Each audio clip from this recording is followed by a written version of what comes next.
What you're about to hear are two accounts sent to me by real people.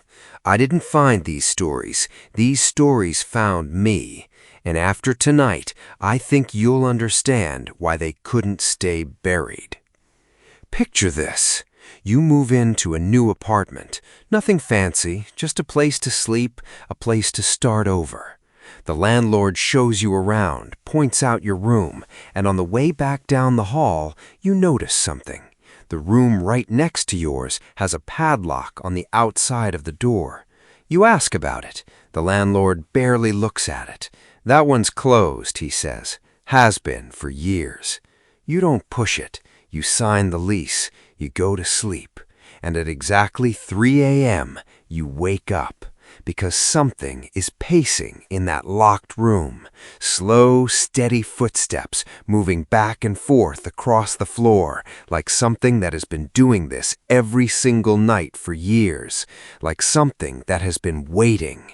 And then the footsteps stop right at the wall you share, and in the silence that follows, you hear a single sound that you will spend the rest of your life trying to unhear.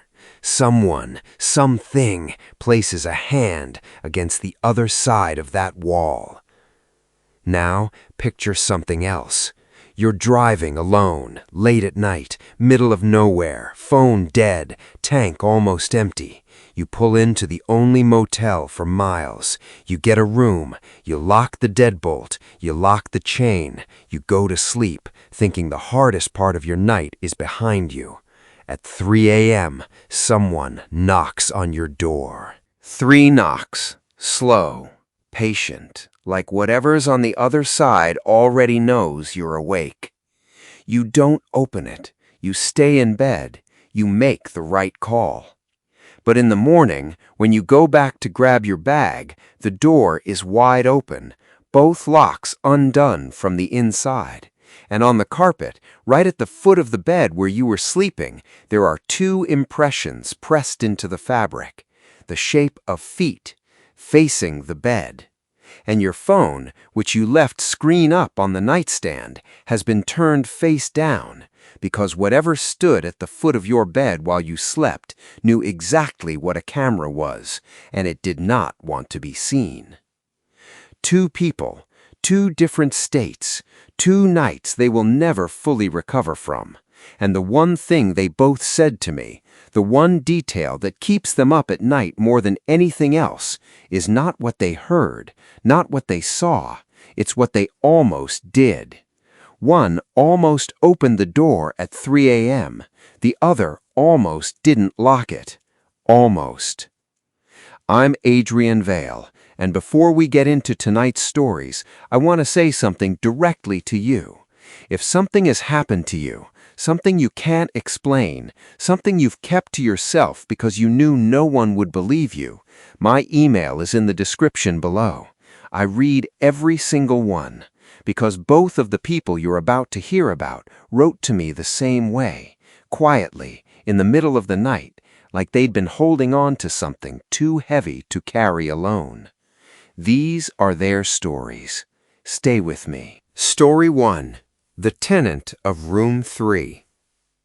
Marcus had just turned 26 when he moved into the building on Delwood Road. It was October, the kind of October where the sky stays gray all day and the wind sounds like it's breathing through the walls.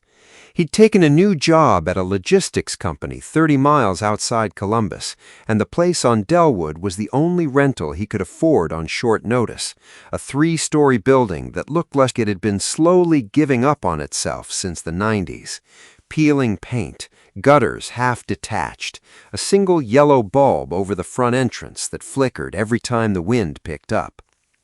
The landlord, a man named Carl Hebner, met him at the door with a limp handshake and breath that smelled like old coffee. He showed Marcus 2 rooms on the 3rd floor. The one on the right, room 4, was his. Small, water-stained ceiling, 1 window that faced the back alley. $50 cheaper than anything else in the area. Marcus took it without hesitation. But before he signed the lease, he noticed the room right next to his. Room 3. The door was padlocked from the outside. The wood around the frame was darker than the rest of the hallway, almost like it had been scorched at some point and repainted over. Marcus asked about it casually, the way you do when you already half expect a non-answer. Carl barely glanced at the door. "That one's closed," he said. "Has been for years. Storage." Marcus nodded. He didn't push it. He should have. His first night in the building was a Friday. He unpacked what little he had, ordered a pizza that arrived lukewarm, and fell asleep before 11, with his phone still on his chest. He was exhausted from the move and the drive, and he was out once his head hit the pillow. He woke up at exactly 3:07 a.m. He didn't know why at first. No alarm, no outside noise. He just opened his eyes and stared at the ceiling, with that specific feeling you get when something has already happened before you realized you were awake, like your body knew before your brain did. And then he heard it. Footsteps, coming from room 3. Slow, deliberate, rhythmic, back and forth across the floor. The old floorboards creaking under steady weight. Whoever, whatever was in there wasn't pacing frantically. It was patient. Like something that had been walking the same path for so long it had worn grooves into the floor. Like something with nowhere to go and all the time in the world to go nowhere. Marcus lay completely still and told himself the exact things we all tell ourselves in those moments. Old building, pipes contracting, the upstairs unit settling. He cycled through every rational explanation he could think of and held on to them like a rope over a drop. He did not get out of bed. He did not check. He pulled the blanket up to his chin and waited for morning like a child, his eyes fixed on the shared wall between his room and room 3, watching it like it might do something. The footsteps stopped at 4:51 a.m. He knew because he checked his phone the moment the silence returned, just to anchor himself to something real. He didn't sleep again that night. He met the building's only other tenant the next morning, a man named Dennis, mid-40s, who lived on the second floor and taught high school math. Quiet, kept to himself. When Marcus mentioned the sounds from room 3, Dennis didn't look surprised. He didn't ask Marcus to repeat himself or laugh it off. He just slowly stirred his coffee and stared at the table for a moment before speaking. "How long have you been here?" Dennis asked. "One night," Marcus said. Dennis nodded slowly, like that confirmed something he already suspected. "They always hear it on the first night," he said. "It's like it needs to introduce itself." Marcus felt the back of his neck go cold. What does? Dennis didn't answer that directly. Instead, he told Marcus about the last tenant who had lived in room 3, a man named Roy Callahan, late 50s, retired, moved in about 8 years ago, kept entirely to himself, never made conversation in the hallway, never made noise during the day. But Dennis said there were nights, always around 3 a.m., when he'd hear Roy through the ceiling, talking to himself, not arguing, not ranting, just talking, low and steady, like someone having a calm conversation with a person sitting right across from them. "Did you ever hear what he was saying?" Marcus asked. Dennis finally looked up from his coffee. "Once," he said, "I pressed my ear to the floor, and I heard him say, very clearly, 'I know. I'm not going to let them in.'" The kitchen went very quiet after that. "What happened to Roy?" Marcus asked, though part of him already didn't want to know. Dennis took a long sip of coffee before answering. One morning, Carl knocked on his door because rent was 3 days late. No answer. Carl used his key. Room was empty. All of Roy's things were still there. Suitcase, clothes, a Bible on the nightstand open to the book of Job. His wallet was on the dresser with his ID and $60 still inside. Dennis set his mug down carefully. The window was locked from the inside. The door had been locked from the inside. Carl had to use his master key to get in. There was no way out of that room, Marcus, but Roy was just gone. The police investigated, Closed the case after 4 months. Officially listed as a missing person, probable voluntary disappearance. Dennis smiled, but it was the kind of smile that had no warmth in it whatsoever. Carl padlocked the door a week after that. Hasn't opened it since. Marcus sat with that for a long moment. Then he said, "So why are you still here, Dennis? If you know all of this, why haven't you left?" Dennis looked at him with an expression that Marcus said he will never for the rest of his life be able to fully describe. It wasn't fear. It wasn't resignation. It was something closer to the face of a man who had already accepted something that Marcus hadn't yet been forced to accept. "I tried," Dennis said simply. 3 times. Something always happens. I always end up back here." He stood up, rinsed his mug in the sink, and added without turning around, "Don't open your door at night. Whatever you hear, whatever it sounds like, don't open it." That evening, Marcus came back to his room to find something on the floor just inside his door, like it had been slipped under the gap. It was a photograph, black and white, printed on old glossy paper, slightly yellowed at the edges. A man in his late 50s, thin-faced, hollow-eyed, standing in front of a window. On the back, written in pencil and shaky, uneven handwriting, was a name, Roy Callahan, Room 3. And below that, in smaller, cramped letters that looked like they'd been written in a completely different state of mind, "Don't leave after dark. It waits outside." Marcus turned the photo over and over in his hands. He checked the hallway.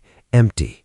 Carl was out. Dennis was out. He was completely alone in the building. He had no idea how the photo had gotten there. He didn't sleep at all that second night. He sat in the corner of the room with every light on, back against the wall, and watched the door until dawn. On the 3rd day, Marcus made up his mind.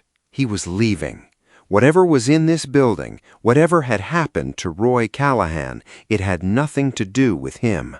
He packed everything he owned back into his 2 bags, called his boss to explain he'd need to find closer housing, and decided he'd be out before sunset.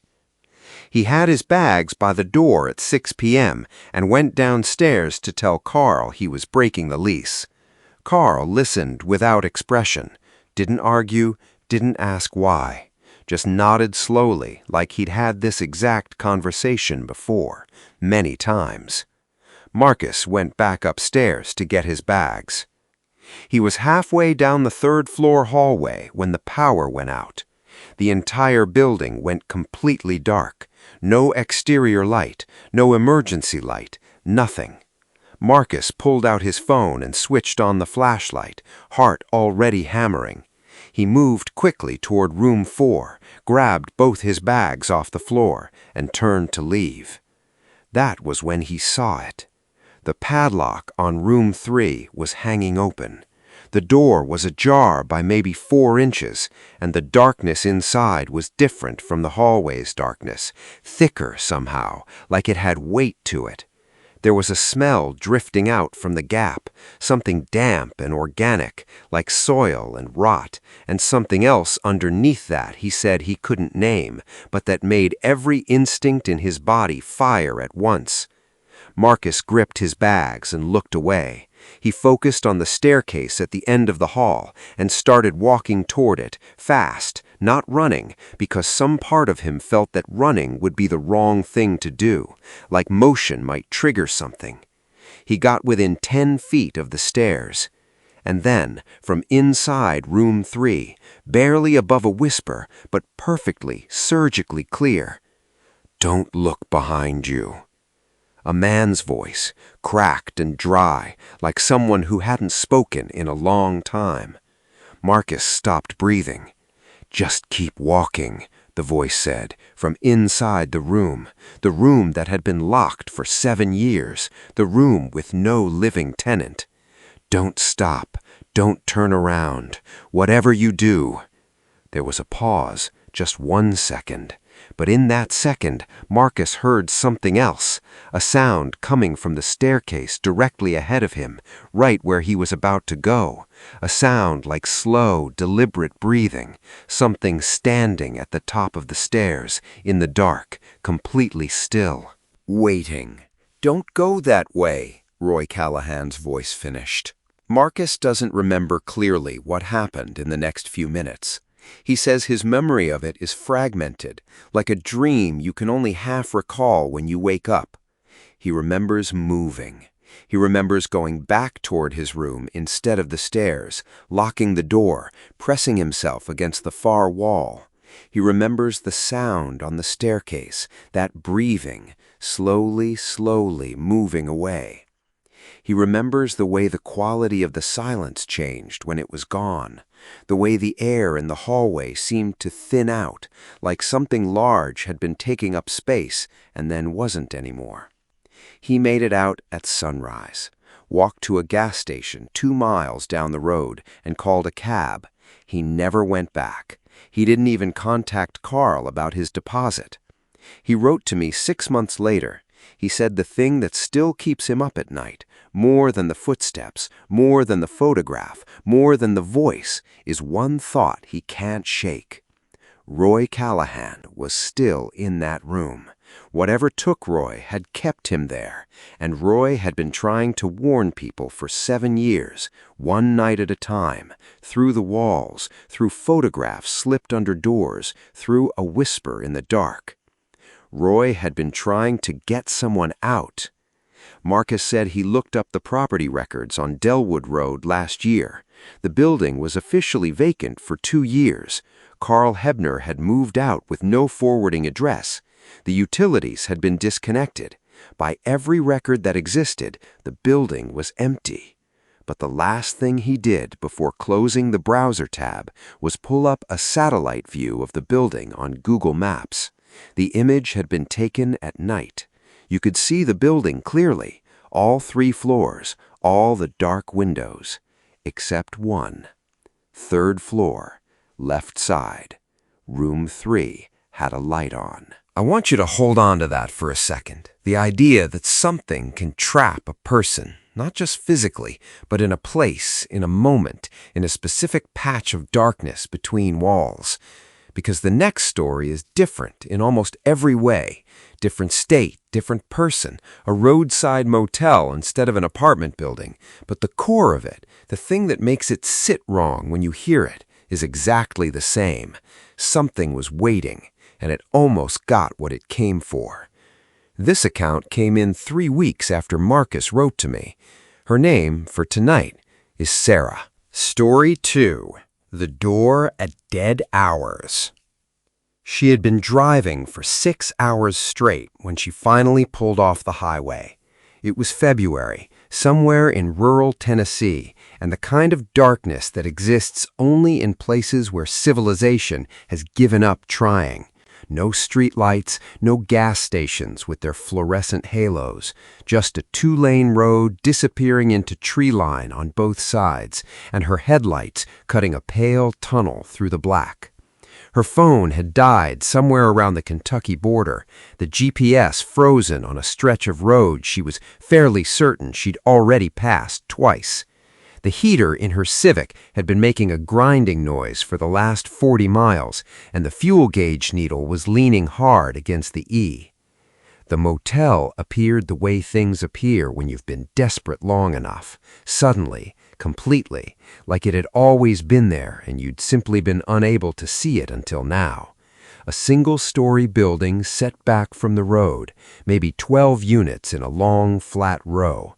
A red neon sign out front that read vacancy, though the N was burned out, so it read VACACY, blinking in the dark like something half alive.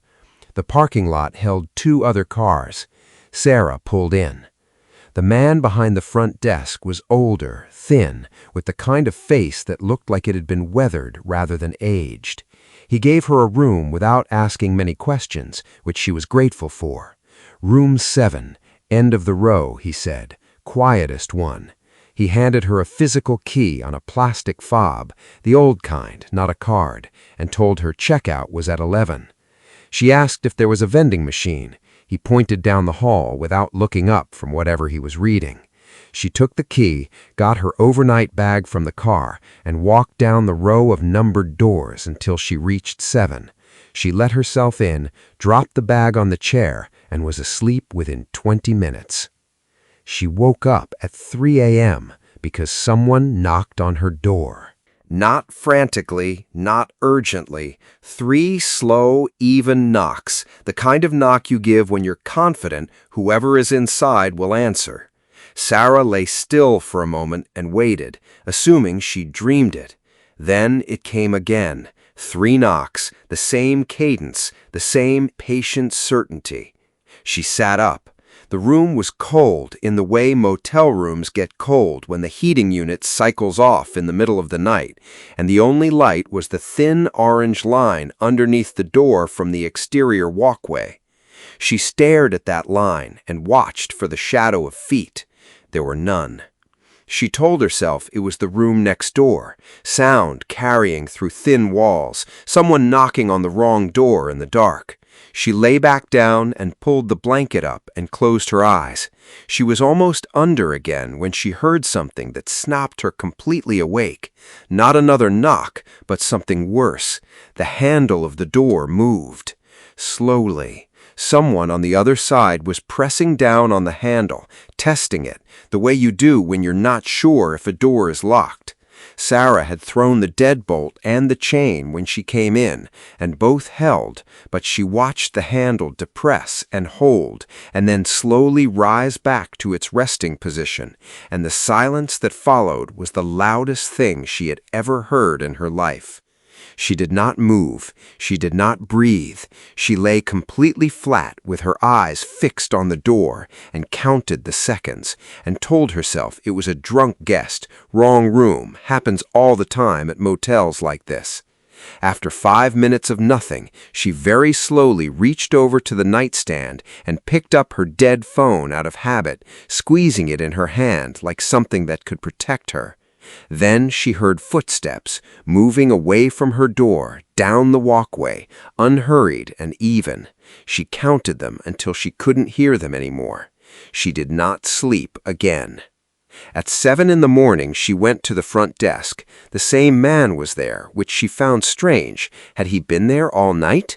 He was reading the same thing, or at least he looked the same, and he glanced up at her with the same neutral expression as the night before. She told him someone had knocked on her door at 3 in the morning and tried the handle. She said it calmly, more calmly than she felt, because something about him made her want to be precise. He looked at her for a long moment. Then he said, "Did you open it?" She frowned. "No." He nodded and looked back down. "Good." That was it. No apology, no explanation, no offer to move her to a different room or call the police. Just good. Sarah put both hands flat on the counter. "What does that mean?" she said. "Good." The man took a slow breath. He closed the thing he was reading and looked at her again, and this time she noticed something she hadn't the night before. He looked exhausted in a way that had nothing to do with how long he'd been awake. He looked like someone who had been carrying something heavy for a long time and had simply gotten used to the weight of it. "How long have you been running this place?" she asked. 31 years, he said. "Has this happened before?" He was quiet for long enough that she thought he wasn't going to answer. Then he said, "There was a girl, about 12 years ago. She was passing through, same as you. Broke down off Route 9. She took room 7 for the night." He paused. The lobby was completely silent. Outside, the early morning was gray and still. "What happened to her?" Sarah asked. "She was gone in the morning. Car was still in the lot. Her bags were still in the room. Purse on the nightstand with her phone and her card still in it." He looked at Sarah steadily. "We never found her." Sarah felt the cold move through her that had nothing to do with the temperature. "You're still renting room 7?" she said. He tried closing it, boarding it up once, about 8 years ago. He shook his head slowly. It didn't help. Whatever's drawn to this place, closing one door doesn't stop it. It just made things worse for the other rooms. He said it the way someone says something they've accepted, only because the alternative was going insane. So I keep it open. I keep renting it. And I tell people, don't open the door at night. Don't open it for any reason. You didn't tell me that last night, Sarah said. He looked at her for just a moment before answering. I tell some people, he said. Not everyone listens, and the ones I can tell, I can usually see it in them when they check in. He looked at her evenly. You locked the deadbolt and the chain without me reminding you. You woke up and you stayed in bed. Some people just know. Sarah paid for the room and walked back to get her bag. The morning was pale and cold, and the parking lot gravel crunched under her feet. She passed room 6, room 7, and stopped. The door to room 7 was open, not the way she'd left it, propped slightly ajar with the latch engaged. Fully open, wide. The door swung all the way back against the exterior wall, and the room inside was visible in the gray morning light. Her bag on the chair, bed still unmade, everything exactly as she'd left it. She had thrown the deadbolt and the chain when she left for the front desk. She was certain of it.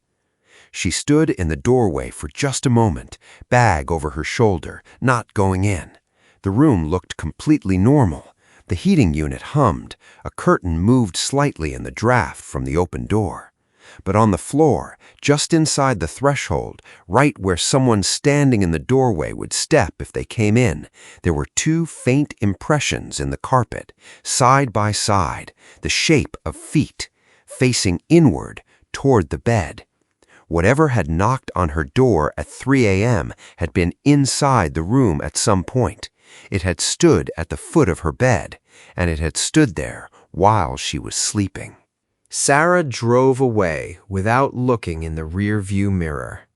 She stopped at the first gas station she found, 11 miles down Route 9 in Tennessee, and sat in the car for a long time with her hands in her lap. She called her sister, talked for 40 minutes without saying a word about the motel. Then she drove the rest of the way home. She told me she spent 3 weeks trying to find any record of a missing woman connected to a motel on that stretch of Route 9 in Tennessee. She found nothing. No news articles, no missing persons reports that matched. She tried to find the motel itself on any map application and couldn't locate it. She drove the route again in March, in daylight this time, with a full tank and a charged phone, and could not find the building. The lot where she remembered pulling in was just a gravel turnout with weeds growing up through it, like nothing had been there in years. She said the thing she keeps coming back to, the thing she can't let go of, is a detail she almost didn't notice at the time. When she was standing in the doorway of room 7 that morning, looking at the impressions in the carpet, she was so focused on the footprints that she almost missed something else. On the nightstand, where she had left her dead phone the night before, the phone was face down. She never placed it face down. She was certain she had set it face up, screened toward the ceiling, the way she always did. Something had turned it over in the night, while she was asleep, so that whatever was standing at the foot of her bed, whatever had been watching her in the dark for however long it had been in that room, could not be photographed. It knew what a camera was, and it did not want to be seen. 2 people, 2 places, and the same thing, wearing different darkness, waiting behind different doors. Marcus made it out because a dead man warned him. Sarah made it out because she trusted a lock.